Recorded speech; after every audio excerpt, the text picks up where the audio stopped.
നമുക്കിന്ന് സ്കൂൾ വിട്ട് വരുമ്പോൾ കുട്ടികൾക്ക് കൊടുക്കാൻ പറ്റിയ നല്ലൊരു പായസം തയ്യാറാക്കിയാലോ. ഇതിനായി ആദ്യം നമുക്ക് വേണ്ടുന്നത് ചൗവരിയാണ്. 1 മണിക്കൂർ നേരം കുതിർത്തെടുത്ത ചൗവരിയാണിത്. നമുക്ക് മാറ്റി വയ്ക്കാം. ക്യാരറ്റ് ഗ്രേറ്റ് ചെയ്തെടുത്തിട്ടുണ്ട്. പാൻ ചൂടായതിലേക്ക് ഒരു 2 ടീസ്പൂൺ അളവിൽ നെയ്യ് ചേർത്ത് കൊടുക്കാം. നെയ്യ് നന്നായി ചൂടായി വരുമ്പോൾ ഇതിലേക്ക് നമുക്ക് ഗ്രേറ്റ് ചെയ്ത് വെച്ചിരിക്കുന്ന ക്യാരറ്റ് ചേർത്ത് കൊടുക്കാം. ഇനി ഇത് നന്നായി ഒന്ന് വഴറ്റിയെടുക്കണം. ക്യാരറ്റ് എല്ലാം നന്നായി ഒന്ന് വെന്ത് കിട്ടണം.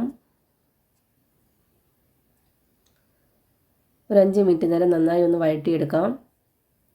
നിങ്ങൾ ആദ്യമായിട്ടാണ് എൻ്റെ ഈ ചാനൽ കാണുന്നതെങ്കിൽ ലൈക്ക് ചെയ്യാനും ഷെയർ ചെയ്യാനും സബ്സ്ക്രൈബ് ചെയ്യാനും മറക്കല്ലേ. ഇത്രയും മതിയാകും. ക്യാരറ്റ് എല്ലാം നന്നായി ഒന്ന് വെന്ത് വന്നിട്ടുണ്ട്. ഈ സമയം ഇതിലേക്ക് നമുക്ക് 1 കപ്പ് ശർക്കരപ്പാനി ചേർത്ത് കൊടുക്കാം.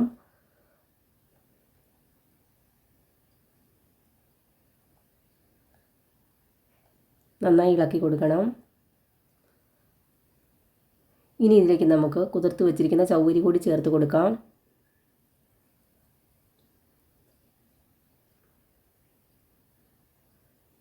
ഒരു 5 മിനിറ്റ് നേരം നന്നായി ഒന്ന് കുക്ക് ചെയ്തെടുക്കണം. നന്നായി ഒന്ന് കുറുകി കിട്ടണം. നല്ല ടേസ്റ്റി ആയിട്ടുള്ള ഒരു പായസമാണിത്. എല്ലാവരും ഒന്ന് ട്രൈ ചെയ്ത് നോക്കണേ.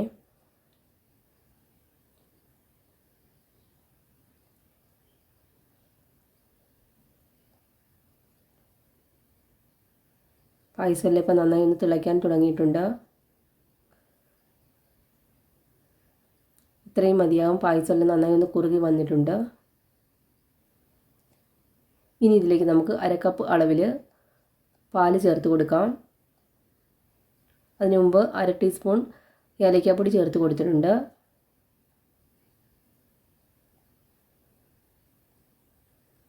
ഇനി ഇതിലേക്ക് നമുക്ക് പാല് ചേർത്ത് കൊടുക്കാം. 1/2 കപ്പ് പാലാണ് ഞാൻ എടുത്തിരിക്കുന്നത്. അതുകൂടി ഇതിലേക്ക് നമുക്ക് ചേർത്ത് കൊടുക്കാം.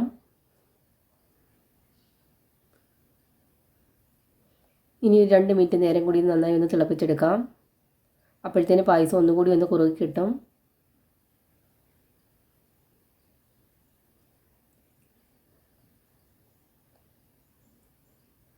ഇത്രയും മതിയാകും. പായസമെല്ലാം നന്നായി കുറുകി വന്നിട്ടുണ്ട്. ഇനി ഇതിലേക്ക് നമുക്ക് കാഷ്യൂ നട്ട്സ് ചേർത്ത് കൊടുക്കാം. നെയ്യിൽ മൂപ്പിച്ചാണ് കാഷ്യൂ നട്ട്സ് ഇട്ട് കൊടുക്കുന്നത്. അതിനായി ഒരു പാനിലേക്ക് 1 ടീസ്പൂൺ അളവിൽ നെയ്യ് ചേർത്ത് കൊടുത്തിട്ടുണ്ട്. നെയ്യ് നന്നായി ഒന്ന് ചൂടായി വരുമ്പോൾ ഇതിലേക്ക് നമുക്ക് അണ്ടിപ്പരിപ്പ് ചേർത്ത് കൊടുക്കാം. ഇതിൻ്റെ കളറൊന്ന് ചേഞ്ചായി വരണം.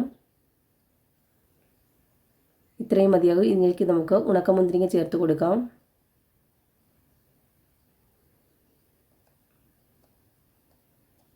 ഇത്രയും മതിയാകും. സ്റ്റൗ ഓഫ് ചെയ്യാം.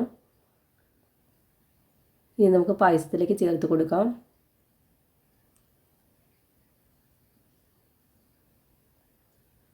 ഇനി ഇതെല്ലാം കൂടി നന്നായി ഒന്നുകൂടി ഒന്ന് ഇളക്കി കൊടുക്കണം. നല്ല ടേസ്റ്റി ആയിട്ടുള്ള ഒരു പായസമാണിത്. എല്ലാവരും ഒന്ന് ട്രൈ ചെയ്ത് നോക്കണേ. വീഡിയോ ഇഷ്ടമായെങ്കിൽ ലൈക്ക് ചെയ്യാനും ഷെയർ ചെയ്യാനും സബ്സ്ക്രൈബ് ചെയ്യാനും മറക്കല്ലേ. താങ്ക്